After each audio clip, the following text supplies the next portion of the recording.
আপনাদের সবাইকে স্বাগত জানাচ্ছি এটি নিউজের প্রতি রাতের নিয়মিত আয়োজন নিউজ গ্যালারি সৌজন্যে দিয়ে একমি ল্যাবরেটরিজ লিমিটেড।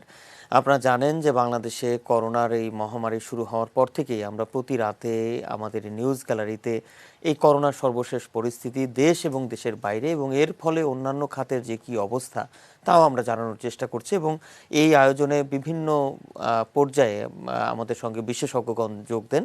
দেশ এবং দেশের বাইরে থেকে আমরা অনেকের সঙ্গে যোগাযোগ করি, একটু জানার চেষ্টা করি দেশের এবং দেশের বাইরের কি পরিস্থিতি।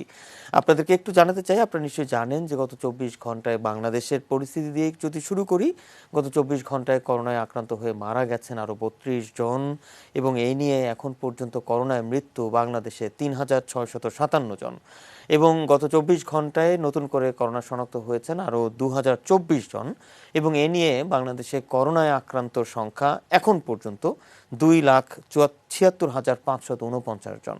এই যখন দেশের পরিস্থিতি, একটু দেশের বাইরের দিকে যদি আমরা একটু নজর দিই, worldometer.info অনুসারে আমরা দেখতে পাচ্ছি যে ঠিক এই মুহূর্তে সারা বিশ্বে করোনায় আক্রান্ত হয়ে করোনায় আক্রান্তের সংখ্যা 2,17,22,688 জন, যা প্রতিনিয়তই বাড়ছে এবং মৃতের সংখ্যা এখন পর্যন্ত 7,70,948 জন। পরিস্থিতি কোথায় গিয়ে শেষ হবে আমরা কিন্তু কেউই জানতে পারছি না, কেউ বুঝতে পারছি না। দিন দিন কিন্তু মৃতের সংখ্যা বাড়ছে এবং এই সংখ্যা কিন্তু আস্তে আস্তে বাড়ছে। এই যখন পরিস্থিতি, আপনাদেরকে একটু জানাতে চাই যে ব্রাজিলেও কিন্তু অবস্থা খুব একটা ভালোর দিকে না এবং আমাদের পার্শ্ববর্তী দেশ ভারতেও কিন্তু করোনা আক্রান্তের সংখ্যা প্রতিনিয়ত বাড়ছে এবং গত 24 ঘন্টায় দেখা যাচ্ছে যে worldometer.info অনুসারে নতুন করোনা আক্রান্ত হয়ে আরও মারা গেছেন 937 জন এবং এ নিয়ে ভারতে মোট মৃতের সংখ্যা করোনায় আক্রান্ত হয়ে 51,021 জন। এরকম পরিস্থিতিতে আমরা ঠিক এই মুহূর্তে একটু যুক্ত হতে নিতে চাই ল্যাবএইড কার্ডিয়াক হাসপাতালের cardiologist and medicine specialist doctor Noor মোহাম্মদকে। ডাক্তার নূর মোহাম্মদ, আপনাকে স্বাগত জানাচ্ছি নিউজ গ্যালারিতে। আপনাকে অসংখ্য ধন্যবাদ।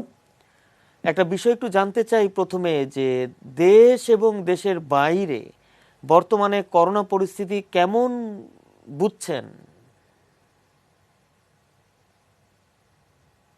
না, এখন এই মুহূর্তে যেটা আমরা মনে হচ্ছে যে বাংলাদেশে, বিশেষ করে বাংলাদেশের প্রেক্ষাপটে আমরা এখনো, আমার যেটা মনে হয়, আমরা রাইজিং, আমাদের এখনো পিকে পৌঁছতে পেরেছি। তো এইটা হয়তো আরো এই মাস অথবা সামনের মাস সহ এভাবেই চলতে থাকবে। তারপরে হয়তো আল্লাহ যদি রহম করে হয়তো আমরা পিক থেকে নামতে পারবো। তো এখন কি আমার কাছে যেটা মনে, আমরা এখনো রাইজিং স্টেজে। যে ডাক্তার নূর মোহাম্মদ, একটা বিষয় একটু আপনার কাছ থেকে একটু স্পষ্ট হয়ে নিতে চাই, কেন আপনি মনে করছেন যে এখনো আমরা পিকে যাচ্ছি বা রাইজিং কেন? সেটা মনে হওয়ার কারণ হচ্ছে আমরা রুগী, নতুন নতুন রুগী পাচ্ছি এবং এমন অবস্থা যে রুগী প্রতিদিনই বৃদ্ধি পাচ্ছে এবং শনাক্তের সংখ্যাও বৃদ্ধি পাচ্ছে। তো সেজন্য আমার মনে হয় আমরা এখনো পিকের চূড়ায় উঠতে পারিনি, উঠতে যাচ্ছি। হয়তো সেখান থেকে নামার একটা পসিবিলিটি হয়তো ঘটবে। তবে আসার কথা হচ্ছে এখন মানুষ আগের মতো ভয় পাচ্ছে না, চিকিৎসা নিচ্ছে, চিকিৎসা নিতে আসতেছে। এটা হচ্ছে সবচেয়ে বড় দিক এবং কিন্তু কেউ কেউ ডাক্তারও তো বলেন, চিকিৎসা দেওয়ার জন্য এগিয়ে আসছে। যে অনেকে এটা একটা বড়। যে ডাক্তার নূর মোহাম্মদ, কেউ কেউ তো বলছেন যে অনেকে এখন চিকিৎসা নিতেও যাচ্ছেন না, ঘরে বসেই এর চিকিৎসা নিচ্ছেন এবং টেস্টও করাচ্ছেন না।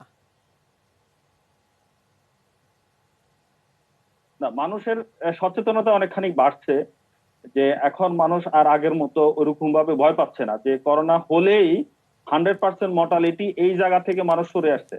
এখন মানুষের সচেতনতা বাড়ছে, যে মানুষ জানতে পারছে যে করোনা হলেই 100% মর্টালিটি নয়, বরঞ্চ করোনা হলেই 80%-এরও বেশি কিউর হয়ে যাওয়ার, ভালো হয়ে যাওয়ার সম্ভাবনা। আর বাকি 15% ডাক্তারের সহযোগিতা লাগবে, আর বাকি 5% হয়তো কপাল খারাপ, সেজন্য তাদেরকে আইসিইউ পর্যন্ত যেতে হয়।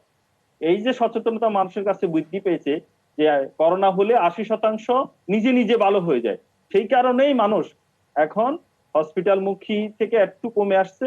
টেস্ট করানোর যে অধীর আগ্রহ ছিল সেখান থেকে একটু হটে আসছে, পিছনে পিছনে ফিরে আসছে। জি, আরেকটা বিষয় একটু জানতে চাই যে করোনার চিকিৎসায় এখন ঠিক এই মুহূর্তে সর্বশেষ আমাদের দেশে কেমন ধরনের চিকিৎসা দেয়া হচ্ছে বা আমাদের ব্যবস্থাপত্র দেশে দেওয়া হচ্ছে? যারা হসপিটাল, আমাদের দেশে যারা হসপিটালাইজ হচ্ছে বা হসপিটালে আমাদের ডাক্তারদের শরণাপন্ন হচ্ছে, এদেরকে আমরা দুইটা ক্যাটাগরিতে ভাগ করি। একটা ক্যাটাগরি হচ্ছে আপনার করোনা পজিটিভ, আপনার কোনো সিমটম নাই, আপনার ভয়ের কোনো কারণে আপনি বাসায় থেকে অল্প স্বল্প চিকিৎসা দিয়ে আপনি সুস্থ হতে পারবেন। আরেকটা অংশ যাদেরকে আমরা পাই যে তাদের অনেকখানি ইনভলভমেন্ট আছে, বিভিন্ন প্যারামিটার থেকে আমরা এটা বিবেচনা করি, তাদেরকে বলি যে আপনার হসপিটালাইজেশন লাগবে। যাদের হসপিটালাইজেশন লাগবে তাদের আপনার চিকিৎসা এই মুহূর্তে আমরা মোটামুটি দিতে পারতেছি এবং ম্যাক্সিমাম ক্ষেত্রেই আপনার চিকিৎসা নিয়ে ভালো হচ্ছে। খুব আনফরচুনেট 2-1% রোগী খারাপ হচ্ছে। একটা বিষয় একটু জানতে চাই, আপনি যেহেতু ল্যাব এইড কার্ডিয়াক হাসপাতালে আছেন, ল্যাব এইডে কি করোনার চিকিৎসা বা করোনার রোগী যখন আসছে তখন আসলে সেটা কিভাবে দেয়া হচ্ছে এটি একটি, এবং আপনাদের কি সিট খালি আছে কিনা হাসপাতালে?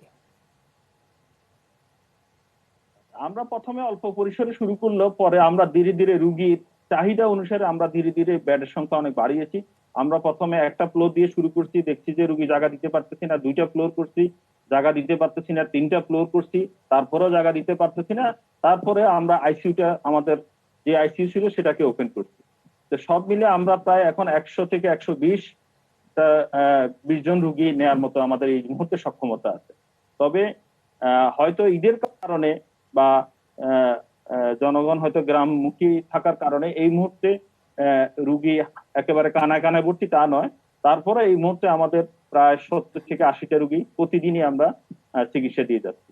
আচ্ছা, আরেকটা বিষয় একটু জানতে চাই যে অনেকেই একটু জানতে চান যে যাদের করোনা হয়ে গেছে তারা আসলে কি পরবর্তীতে, আমরা দেখছি যে বিভিন্ন পত্রপত্রিকাও বলা হচ্ছে যে তারা সহজেই অন্যান্য রোগের সঙ্গে আর কি তারা সংশ্লিষ্ট হতে পারেন, এরকম কি কোনো বিষয় কি আছে আসলে? না, এরকম এরকম কোনো বিষয় আমার জানা নাই। তবে যারা একবার করোনায় আক্রান্ত হয়েছেন, আগে ধারণা করা হইতো বা বলা হতো যে এরা আর দ্বিতীয়বার হবে না, কিন্তু এখন এই জিনিসটা আর সত্যি মনে হচ্ছে না আমাদের কাছে, কারণ আমরা দ্বিতীয়বার আক্রান্ত হচ্ছে সেরকম রুগীও পাচ্ছি যারা মার্চ এপ্রিলের দিকে একবার আক্রান্ত হয়েছে, আক্রান্ত হয়ে সুস্থ হয়েছে, সুস্থ হয়ে মাঝখানে 2 মাস বা 2.5 মাস ভালো ছিল, এখন আবার আপনার জুলাই বা অগস্টের দিকে এসে আবার আক্রান্ত হচ্ছে, আবার তাদেরকে নতুন করে চিকিৎসা দিতে হচ্ছে। আচ্ছা, আর করোনার পাশাপাশি এখন তো ডেঙ্গুরও সিজন, ডেঙ্গু রোগী আপনারা কেমন পাচ্ছেন? না, এইবার এইবার যেটা ডেঙ্গু রোগী খুবই কম পাচ্ছি। একটা রোগ যখন মহামারী আকারে আবির্ভূত হয়, পাশে পাশে অন্য রোগগুলো হয়তো ধামাচাপা পড়ে যায় অথবা হচ্ছে না। তবে এইবার ডেঙ্গু রোগী গতবারের তুলনায় অনেক অনেক অঙ্ক। গতবার যদি আমি প্রতিদিন 50টা রুগী পেতাম, এইবার সেখানে একটা রুগী বা দুইটা রুগী বড় জোর, এর বেশি না। এইবার ডেঙ্গুর প্রাদুর্ভাব অন্তত ঢাকা শহরে এখন পর্যন্ত আমি দেখতেছি। অসংখ্য ধন্যবাদ ডাক্তার নূর মোহাম্মদ আপনাকে আমাদের সঙ্গে যুক্ত হওয়ার জন্য। আপনাকে অসংখ্য ধন্যবাদ, আমার দেশবাসী ভাই বোনদেরকে ধন্যবাদ। সবাই ঘরে থাকবেন, সুস্থ থাকবেন, এই কামনা করি। আমরা কথা বলছিলাম ল্যাবেড কার্ডিয়াক হাসপাতালের cardiologist and medicine specialist doctor Noor মোহাম্মদের সঙ্গে, বিশেষ করে ল্যাবেডের কি অবস্থা এবং সার্বিকভাবে করোনার পরিস্থিতি আমরা একটু জানতে চাচ্ছিলাম। আমরা আছি নিউজ গ্যালারিতে, একটা ছোট্ট বিরতিতে যাচ্ছি, বিরতির পর আবারও ফিরছি। বিশেষ করে আমরা কথা বলতে চাই একটু প্লাজমা থেরাপি নিয়ে। আমরা আরেকজন চিকিৎসক বা স্পেশালিস্টের সঙ্গে একটু যুক্ত হতে চাই। আমরা আশা করছি আমাদের সঙ্গেই থাকবেন।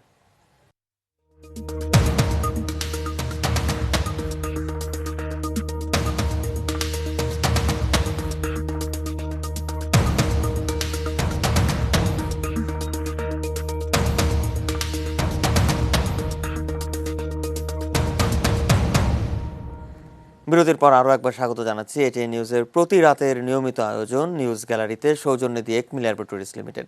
আপনারা জানেন যে বিরতির আগে আমরা কথা বলছিলাম ল্যাবেড কার্ডিয়াক হাসপাতালের cardiologist and medicine specialist doctor Noor মোহাম্মদের সঙ্গে। বিশেষ করে একটু জানার চেষ্টা করেছি ল্যাবেডের কি অবস্থা, করোনার সংক্রমণের পরিস্থিতি কি অবস্থা, ঠিক এই মুহূর্তে আমরা একটু আমাদের সঙ্গে যুক্ত করে নিচ্ছি শেখ হাসিনা জাতীয় বার্ন ও প্লাস্টিক সার্জারি ইনস্টিটিউটের সহকারী অধ্যাপক ব্লাড ট্রান্সফিউশন বিভাগের ডাক্তার আশরাফুল হকের সঙ্গে। ডাক্তার আশরাফুল হক, আপনাকে স্বাগত জানাচ্ছি নিউজ গ্যালারিতে। ধন্যবাদ। আসসালামু আলাইকুম সবাইকে। ওয়ালাইকুম আসসালাম। একটা বিষয় একটু জানতে চাই, আপনি তো ব্লাড ট্রান্সফিউশন বিভাগে রয়েছেন এবং প্লাজমা থেরাপি নিয়েও আপনি কাজ করছেন আমরা যতটুকু জানি, সেই প্রসঙ্গে আসবো একটু পরে। প্রথমে একটু জানতে চাই যে শেখ হাসিনা জাতীয় বার্ন ও প্লাস্টিক সার্জারি ইনস্টিটিউটে এখন ঠিক এই মুহূর্তে করোনা রোগী কেমন পরিমাণে রয়েছে এবং সিট কতটুকু খালি আছে, কারণ এটা নিয়েও তো আমরা দেখছি যে কথা হচ্ছে যে সিট খালি নেই, এই বিষয়গুলো আপনি একটু আমাদেরকে যদি একটু স্পষ্ট করেন। এটা আসলে সরকারি হাসপাতালগুলোতে করোনা সংক্রমণের রোগীর সংখ্যা কমে গিয়েছে, যেটা আসলে আমরা দেখতে পাচ্ছি মুগদা হাসপাতাল, ঢাকা মেডিকেল কলেজ সহ যেসব জায়গায় রয়েছে। তো আমাদের শেখ হাসিনা জাতীয় বার্ন ও প্লাস্টিক সার্জারি ইনস্টিটিউটের যে করোনা ইউনিটটি রয়েছে, সেটা আসলে ঢাকা মেডিকেলের অধীনেই পরিচালিত। সেটা আসলে আমাদের যে বার্ন সংশ্লিষ্ট যে বিভাগগুলো রয়েছে সেগুলোর সাথে মানে সম্পর্কিত নয় আর কি। তবু আমরা ওদের ওই ওখানকার সঠিক তথ্য সবসময় পাই না, যেহেতু হচ্ছে আমরা ওই সংশ্লিষ্ট নই। তো আমরা এখন পর্যন্ত যতটুকু দেখছি বা শুনছি, সেটা আসলেই যে বলা চলে যে 50% বেশি বেড খালি রয়ে যাচ্ছে আর কি। শয্যা সংখ্যা আসলে পূরণ হচ্ছে না সাম্প্রতিক সময়, বিশেষ করে কোরবানি ঈদের ঠিক আগে থেকে শুরু করে এখন পর্যন্ত সময়গুলোতে আসলে কিছুটা ভর্তি রোগীর সংখ্যা কমে গিয়েছে, আমরা যেটা সামগ্রিক চিত্র দেখতে পাচ্ছি। আচ্ছা, এই কমার কারণটা কি হতে পারে? তাহলে কি করোনা পরিস্থিতি ভালোর দিকে আমরা বলতে পারি, বা পিক শেষ, এখন কি ডাউনের দিকে যাচ্ছে? এটা আসলে কোনো মতেই বলা যাবে না। কারণ হচ্ছে করোনা যে টেস্ট গুলো করানো হচ্ছে, আমরা যেগুলি দেখতে পাচ্ছি, স্বাস্থ্য অধিদপ্তর যে তথ্যগুলো আমাদেরকে দিচ্ছে, সেই তথ্যের মধ্যে দেখা যাচ্ছে যে যত সংখ্যক টেস্টই আমরা করি না কেন, কখনোই 20% বেশি আমরা মানে 20% কম আমরা পাচ্ছি না। মানে এটা যদি আমরা দেখতাম কখনো 15%, কখনো 10% নেমে আসছে, তাহলে আমরা ধরে নিতাম যে সংক্রমণের ধারাটা কমে আসছে। আমরা তাদেরই টেস্ট করছি যাদের আসলে মানে করোনা সংক্রমণের উপসর্গ রয়েছে, তাদেরই আমরা পরীক্ষা করছি। এমন নয় যে আমরা এলাকা ভিত্তিক সবাইকে পরীক্ষা করে ওই সংখ্যক মানে শনাক্ত আমরা করতে পেরেছি। এখানে আসলে তারাই এসে পরীক্ষা করে যাদের আসলে রোগের সংক্রমণ বা রোগের উপসর্গ রয়েছে। সুতরাং আমরা সুনির্দিষ্ট মানুষকেই পরীক্ষা করে যদি এ ধরনের তথ্য পাই, তাহলে আমরা কোনো মতেই এই মুহূর্তে বলতে পারি না যে আসলে সংক্রমণের ধারা কমে এসেছে। তাহলে আপনার আসলে কি অভিমত, মানে আসলে সাধারণ মানুষ জানতে চায় যে কবে নাগাদ এই অবস্থার পরিবর্তন হবে, একটি করোনা মুক্ত জীবন আমরা কবে পেতে পারি, বা এটার কি কোনো ধারণা করা যাচ্ছে বা সম্ভব? এটা আসলে ভাইরাস আসলে এমন একটা জিনিস যে ভাইরাস আসলে মানুষের শরীরের ভিতরে প্রবেশ করে শরীরের কোষগুলোকে ব্যবহার করে বা সেলগুলোকে ব্যবহার করে সে বেঁচে থাকে। সুতরাং ভাইরাস হচ্ছে প্রকৃতির একটা অংশ হিসেবে বেঁচে থাকবে। তাহলে ভাইরাসের বিরুদ্ধে যতক্ষণ না প্রতিষেধক আবিষ্কার করা যায়, ততক্ষণ পর্যন্ত আসলে মুক্ত হওয়াটা সম্পূর্ণভাবে বলা চলে যে অবৈজ্ঞানিক এখন পর্যন্ত। তো সেক্ষেত্রে ভ্যাকসিন ছাড়া আসলে এই মুহূর্তে কোনো গতি রয়েছে কিনা সেটা আসলে আমরা বলতে পারছি। এই ভ্যাকসিনই আমরা কবে পেতে পারি? কারণ অনেকেই তো রাশিয়া সম্প্রতি বলেছে যে তারা ভ্যাকসিন আবিষ্কার করেছে, ইউকেতে তারা বলছে যে অনেক দূর এগিয়ে গেছে, চীনে এগিয়ে গেছে কাজ, মার্কিন যুক্তরাষ্ট্রে কাজ এগিয়ে গেছে। আসলে আমাদের হাতে আমরা কবে নাগাদ ভ্যাকসিন পেতে পারি বলে মনে করছেন? এটি আসলে বাইরের দেশে যে ভ্যাকসিন গুলো তৈরি করেছে, সেটি আসলে তাদের দেশে মানুষের উপরে প্রয়োগ করে বা ওই গবেষণা করে তারা সেটিকে বাজারজাত করছে। তো সেক্ষেত্রে ভ্যাকসিনের যে উৎপাদনের ধারা রয়েছে, প্রথম ধাপ, দ্বিতীয় ধাপ, তৃতীয় ধাপ, তাহলে সেক্ষেত্রে বাইরের দেশে মানুষের রোগ প্রতিরোধ ক্ষমতা এবং আমাদের দেশে মানুষের রোগ প্রতিরোধ ক্ষমতা এক নয়, এবং আমাদের দেহে ভাইরাসের মানে সংক্রমণ বা উপসর্গের মাত্রাও এক নয়। তাহলে বাইরের দেশে যে ভ্যাকসিনটি তৈরি করা হচ্ছে, সেই ভ্যাকসিনটি আমাদের দেশে এনে সরাসরি অন্যান্য ঔষধের মতো ব্যবহার করাটা নিরাপদ হবে না কখনোই। প্রেক্ষাপটে কিছু গবেষণা অবশ্যই করা প্রয়োজন। বিশেষ করে ভ্যাকসিন উৎপাদনের দ্বিতীয় এবং তৃতীয় ধাপ আমাদের দেশে গবেষণা ব্যতীত আমরা কখনোই এটিকে সবার জন্য উন্মুক্ত করে দেওয়াটা নিরাপদ হবে বলে মনে হয় না। তাহলে সেক্ষেত্রে রাশিয়া বা অক্সফোর্ড যে ভ্যাকসিনগুলি নিয়ে কাজ করছে, সেই ভ্যাকসিনগুলি আমাদের দেশে যত দ্রুত সম্ভব, এটি যদি হয় আগামী সপ্তাহে, তাহলে সেক্ষেত্রেও সবচেয়ে বেশি কার্যকরী হবে। কারণ যত বেশি আমরা পিছিয়ে যাব ভ্যাকসিন নিয়ে কাজ করার বিষয়ে, তত বেশি আমরা পেছাতে থাকবো আমাদের সংক্রমণের ধারাকে নিয়ন্ত্রণে আনা বা আমরা এর থেকে মুক্তি পাওয়ার রাস্তা তত বেশি আমরা দেরিতে আসলে সন্ধান পাবো বলে আমি মনে করছি। আচ্ছা, এবার একটু আপনি যেই বিভাগে রয়েছেন সেই প্রসঙ্গে একটু আসতে চাই। প্লাজমা থেরাপি, আমরা অনেক বেশি এই বিষয়টি আলোচিত। এই করোনা চিকিৎসায় প্লাজমা থেরাপির আমি যদি একটু সরাসরি জিজ্ঞেস করি, সাকসেস রেট কতটুকু আপনারা পাচ্ছেন? এটি আসলে প্লাজমা বিশ্বব্যাপী আসলে কয়েকভাবে ব্যবহার করা হচ্ছে। গবেষণার অধীনে ব্যবহার করা বিষয় বিশ্ব স্বাস্থ্য সংস্থা সবসময় বলে আসছে, আমাদের দেশের সরকারও গবেষণার অধীনে এটিকে ব্যবহারের বিষয়ে পরামর্শ দিচ্ছে। তবু আসলে বিশ্বের যখন কোনো কার্যকরী ওষুধ পাওয়া যায় না, তখন আসলে কিন্তু কম্প্রেশনের ব্যাকগ্রাউন্ডে মানে হচ্ছে সহানুভূতিশীল চিকিৎসা হিসাবে এটিকে দেওয়ার চেষ্টা চালানো হয় আর কি। যেখানে এফডিএ গবেষণা করছে যে সুনির্দিষ্ট ক্রাইটেরিয়ার ভিত্তিতে প্লাজমা ব্যবহারের বিষয়ে, সেখানে তাদেরই মায়ো ক্লিনিক এ পর্যন্ত প্রায় 30,000-এর মতো প্লাজমা প্রয়োগ করে ফেলেছে। তো সেক্ষেত্রে সফলতা তারা দেখার বিষয়ে যেমন তথ্য দিতে পারছে না, আমাদের দেশে আমরা সঠিক সময়ে যদি সঠিক নীতিকে প্রয়োগ যখন করতে পারছি, তখন আমরা দেখছি যে সফলতার হার 80% বেশি বলে আমরা পাচ্ছি। কিন্তু আসলে আমরা এই কাজগুলো করার চিন্তা করছি শুধুমাত্র এমন চিন্তা ভাবনা যে প্লাজমায় ক্ষতিকারক দিকগুলির পরিমাণ কম, তাহলে হচ্ছে আমরা দিয়ে দেখি কি হয়। এই দিয়ে দেখি কি হয় থেকে যেসব চিকিৎসা দেওয়া হচ্ছে সেসবগুলোতে আসলে ফলাফল খুব একটা আশাব্যঞ্জক হচ্ছে না। অনেক ক্ষেত্রে দেখা যাচ্ছে যে নেগেটিভ রেজাল্ট পাওয়ার সম্ভাবনাও ত্বরান্বিত হচ্ছে তাহলে এসব এক্ষেত্রে প্রয়োগের এক্ষেত্রে মাধ্যমে। করণীয় কি ডাক্তার আশরাফুল হক? এক্ষেত্রে কি করণীয়?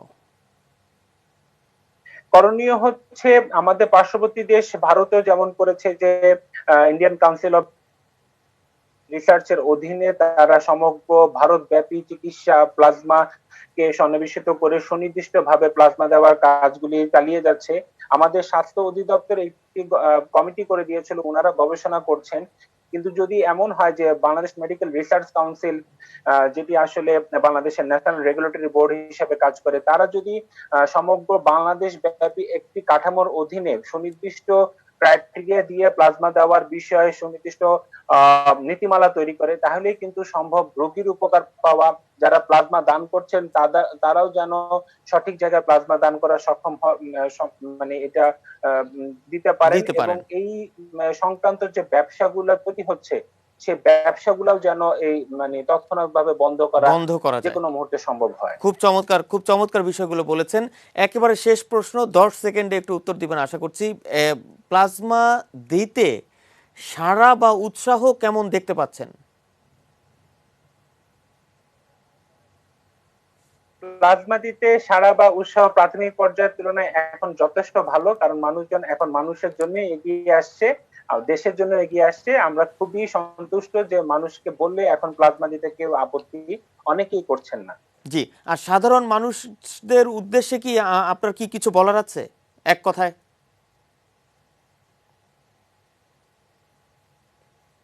স্বাস্থ্যবিধি মেনে চলাটাই আমাদের সবসময় উচিত, ভ্যাকসিন না আসা পর্যন্ত।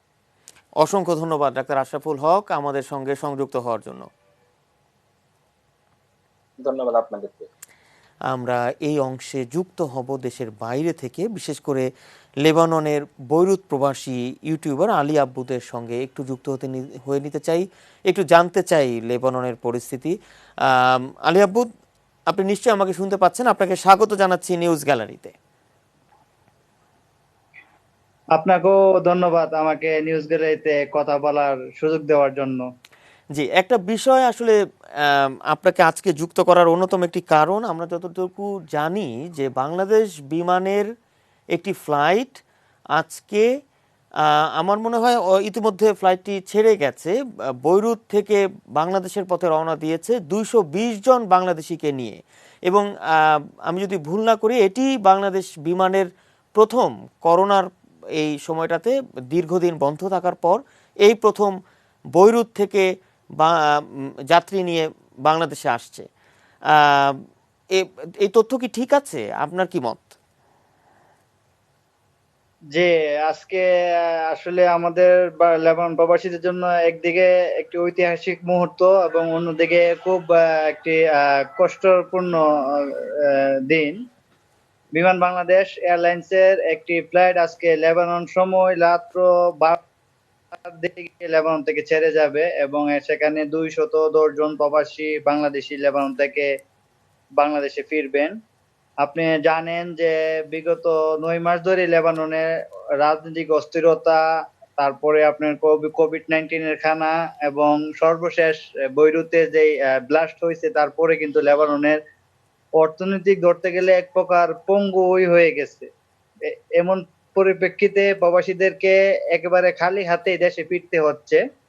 অনেকে জানেন যে বাংলাদেশ থেকেও টাকা পয়সা জমি জমা বিক্রি করে টাকা পয়সা আইনা তারপরে বিমানের যে টিকিট বাবদ যে টাকা সেটা পরিশোধ করতে হচ্ছে। তবে আমি কঠিন সত্যটা বলতে চাই যে লেবানন থেকে অন্য অন্য যে সমস্ত শ্রমিক আছে তারা কিন্তু কোনো প্রকার জরিমানা ছাড়াই নিজ দেশে ফিরতেছে এবং সম্পূর্ণ সরকারি খরচে। কিন্তু আমরা বাংলাদেশি প্রবাসীদের ক্ষেত্রে আসলে সেটা হচ্ছে না। তারপরও আমরা বাংলাদেশ সরকারকে ধন্যবাদ জানাই যে শ্রম শেষ হলো তারা যে আমাদের জন্য রাষ্ট্রীয় পতাকা বহনকারী একটি বিমান লেবাননে পাঠিয়েছেন, এজন্য বাংলাদেশ সরকারকে অসংখ্য ধন্যবাদ জানাই এবং আপনাদেরকেও নিউজ গ্যালারি এটিএনের সবাইকে ধন্যবাদ জানাই। কারণ আপনাদের মাঝে যখন এই কথাগুলা সমস্যাগুলা তুলে ধরছি ঠিক তখনই এই বাংলাদেশ দূতাবাসের পক্ষ থেকে একটি ঘোষণা আসে যে বিমান বাংলাদেশ এয়ারলাইন্স লেবানন থেকে 3টি বিশেষ ফ্লাইট পরিচালনা করবে। আচ্ছা, এটা আসলেই আপনাদের জন্য একটি উৎসাহের খবর, খুশির খবর। একটা বিষয় একটু জানতে চাই যে এই যে বিমান বাংলাদেশের ফ্লাইট আজ থেকে যে 3টি ফ্লাইট চালু হয়েছে এবং 3টি ফ্লাইট পরিচালনা করবে, এই খবরে লেবাননে বাংলাদেশি প্রবাসী যারা রয়েছেন তাদের প্রতিক্রিয়া কি আসলে? তাদের প্রতিক্রিয়াটা একটু ভিন্ন ধরনের। আপনি জানেন যে বিমান বাংলাদেশ এয়ারলাইন্সের যারা ফ্লাইটে যারা বাংলাদেশে আসবেন তাদের প্রত্যেককে বাড়তি $50 করে দিতে হচ্ছে এবং যারা বিজনেস ক্লাস ব্যবহার করবে তাদেরকে বাড়তি $100 দিতে হবে। এই নিয়ে আমাদের অসহায় প্রবাসীদের মাঝে এক প্রকার একটি মিশ্র প্রতিক্রিয়া বলতে পারেন। অনেকে খুশি আবার অনেকে বেজার, কারণ যেহেতু বাড়তি $50 দিতে হচ্ছে এবং সেটা মার্কিন ডলারে পরিশোধ করতে হচ্ছে দূতাবাস থেকে যতটুকু জানানো হয়েছে। তো আপনি জানেন যে বর্তমানে লেবাননের যে মুদ্রা সেটা ডলারের সাথে অনেক ব্যবধান। কিছুদিন আগে এই বিষয় নিয়ে আপনাদের সাথে কথা বলছিলাম। তো প্রায় বাংলাদেশি 20,000 টাকা কিন্তু লেবাননে $50 কিনতে হচ্ছে। জি, আলী আব্বু, প্রবাসী বাংলাদেশিরা কি এখন ঠিক এই মুহূর্তে লেবানন ছেড়ে বাংলাদেশে আসতে চাচ্ছে? জি, শতকরা ধরেন আপনার 45 জন লোকই বাংলাদেশে যাওয়ার জন্য অধীর আগ্রহ নিয়ে তারা অপেক্ষা করতেছে। কি যাদের বৈধ কাগজপত্র আছে তারা তো আপনার যে কোনো কমার্শিয়াল ফ্লাইটে আপনি বাংলাদেশে যেতে পারতেছেন এবং যাদের বৈধ কাগজপত্র নেই তাদের দূতাবাসের সহায়তায় কিন্তু আমাদের দেশে ফিরতে হচ্ছে এবং সেক্ষেত্রে দূতাবাস থেকেও কিন্তু বিমানের টিকিটটা নির্ধারণ করা হয় তারা কোন এয়ারলাইন্সে সাথে তারা কি করবে। জি, আলী আব্বু, একটা বিষয়, বর্তমানে যারা বৈধ প্রবাসী আছেন তারা প্রতিদিনই জি, একটা বিষয় একটু একটু স্পষ্ট হয়ে নিতে চাই। বিশেষ করে আপনিও যেমনটা জানাচ্ছিলেন যে অনেকেই কিন্তু এই দেশ থেকে, বাংলাদেশ থেকে জমি জমা বিক্রি করে তারপর তারা লেবাননে গেছেন নিজের পরিবারের জন্য কিছু টাকা দেশে পাঠানোর জন্য, সচ্ছলতা আনার জন্য। কিন্তু যখন লেবাননে এখনকার এই অবস্থা, এতে এখন আসলে প্রবাসী বাংলাদেশিরা মানে কি চিন্তা করছেন যে তারা আসলে কি করবেন এখন? এখন প্রবাসী বাংলাদেশীদের প্রধান উদ্দেশ্য হচ্ছে যে নিজে বাঁচা এবং তার পরিবারকে বাঁচানো। আপনি জানেন যে প্রত্যেকটা ফ্যামিলি কিন্তু যারা সিঙ্গেল, যারা মধ্যবিত্ত পরিবার, তারা কিন্তু প্রবাসীদের উপর নির্ভর করে। কিন্তু লেবাননে এখন এই ধরনের একটা পরিস্থিতি হচ্ছে যে প্রত্যেকটা লোকে 8 মাস 9 মাস, এমন লোক আছে 10 মাস দেশে টাকা পাঠাতে পারতেছে না। তো এখন লেবাননে আমরা যারা কাজ করি হয়তো আমরা নিজেরা একটু কষ্ট করে চলতে পারি, কিন্তু আমাদের ফ্যামিলি তো আর চলতে পারতেছে না। তাই ওই ফ্যামিলির কথা চিন্তা করে অনেকেই দেশে যাওয়ার জন্য চেষ্টা করতেছেন। এবং আপনি জানেন যে লেবাননে প্রায় 40,000-এর উপরে প্রবাসী বাংলাদেশী আছেন যাদের কোনো বৈধ কাগজপত্র নেই। তবে ইতিমধ্যে বাংলাদেশ দূতাবাস থেকে তাদেরকে দেশে পাঠানো এবং বৈধকরণ দুটোই দ্রুততার সহিত করার চেষ্টা করতেছে। এবং লেবাননে বর্তমানে সমস্যা প্রকট। অন্যান্য দেশের তুলনায় লেবাননের সমস্যা অনেক বেশি। তবে জানি না কোন অদৃশ্য কারণে সরকার সকলের শেষে লেবানন প্রবাসীদের দিকে নজর দিছে এবং অবশেষে লেবানন প্রবাসীদেরকে দেশে ফিরিয়ে নেওয়ার কার্যক্রম শুরু করেছে। একটু অন্য প্রসঙ্গে যেতে চাই। লেবাননের যে রাজনৈতিক সমস্যা, যে রাজনৈতিক পরিস্থিতি, আমরা দেখলাম যে এই যে বৈরুতে যে ঘটনাটি ঘটলো, যে বিস্ফোরণের ঘটনাটি ঘটলো, এবং তার পরপরই আমরা দেখলাম যে লেবাননে রাজনৈতিক চিত্রপট অনেকটাই কিন্তু পাল্টে গেল এবং পরিস্থিতিও অনেকটা পরিবর্তিত হলো। এর কারণ কি এবং এখনকার আসলে পরিস্থিতি কেমন, রাজনৈতিক পরিস্থিতি লেবাননের? আমি যদি আপনাকে বলি যে এখনকার রাজনৈতিক যে পরিস্থিতিটা সেটা একটু থমথমে ভাবে বিরাজ করছে এবং এই বৈরুত ব্লাস্ট কিন্তু লেবাননের যারা স্থানীয় নাগরিক তাদের জন্য কিন্তু এটা সবে বড় হয়ে আসছে। যেহেতু আপনি জানেন যে বৈরুতের যে লেবাননের যে অর্থনৈতিক অবস্থা সেটা কিন্তু একটা ভঙ্গুর পরিস্থিতির মধ্য দিয়ে যাচ্ছে এবং এই ব্লাস্টের পরে আন্তর্জাতিক যে দাতা সংস্থাগুলো আছে তারা কিন্তু লেবাননে প্রায় $2.5 বিলিয়ন অর্থ সহায়তা করার ঘোষণা করছে, যার ফলে আমরা আশা করতেছি যে লেবাননের অর্থনীতি কিছুটা চাঙ্গা হবে। কিন্তু এটা সময় সাপেক্ষ ব্যাপার এবং আপনি জানেন যে বর্তমানে লেবানন তত্ত্বাবধায়ক সরকারের অধীনে বর্তমানে আছে, লেবাননে বর্তমানে কোনো নির্বাচিত কোনো সরকার নেই। এবং ফ্রান্সের প্রেসিডেন্ট, লেবাননের সাবেক প্রেসিডেন্ট, প্রধানমন্ত্রী সাদ হারিরিকে অনুরোধ করছিল যাতে তিনি পুনরায় ক্ষমতা গ্রহণ করেন, কিন্তু তিনি এ ব্যাপারে কোনো মতামত জানান না। যেটা নিয়ে লেবাননে আসলে চলতেছে, মানে রাজনৈতিক সংকট চলতেছে বলে আমাদের প্রবাসীদের মনে হচ্ছে। তবে যারা লেবাননে থেকে যাবে এই পরিস্থিতি মোকাবেলা করে তাদের জন্য ভালো কিছু সামনে অপেক্ষা করছে বলে আমি আমার বাস্তব অভিজ্ঞতা থেকে বলতে পারি। অসংখ্য ধন্যবাদ আলী আব্বুদ, আপনি নিরাপদে থাকবেন, ভালো থাকবেন, এবং অসংখ্য ধন্যবাদ আমাদের সঙ্গে যুক্ত হওয়ার জন্য। আপনাকেও ধন্যবাদ। আমরা কথা বলছিলাম বৈরুত প্রবাসী ইউটিউবার আলী আব্বুদের সঙ্গে, বিশেষ করে জানার চেষ্টা করছিলাম লেবাননে বাংলাদেশি প্রবাসী যারা রয়েছেন আমাদের ভাই বোনেরা। তিনি যেমনটা জানাচ্ছিলেন যে 40,000-এর মতো প্রবাসী বাংলাদেশি রয়েছেন, তাদের কি অবস্থা, এবং বিশেষ করে বাংলাদেশ বিমানের প্রথম ফ্লাইট আজ লেবাননের বৈরুত থেকে যে রওনা দিয়েছে 210 জন বাংলাদেশিকে নিয়ে দেশের পথে, সেই বিষয়টির ব্যাপারেও আরও বিস্তারিত আমরা জানছিলাম। প্রিয় দর্শক, এরই সঙ্গে শেষ করব আমাদের আজকের নিউজ গ্যালারি। আপনারা সবাই ভালো থাকবেন, সুস্থ থাকবেন, এটি নিউজের সাথে থাকবেন।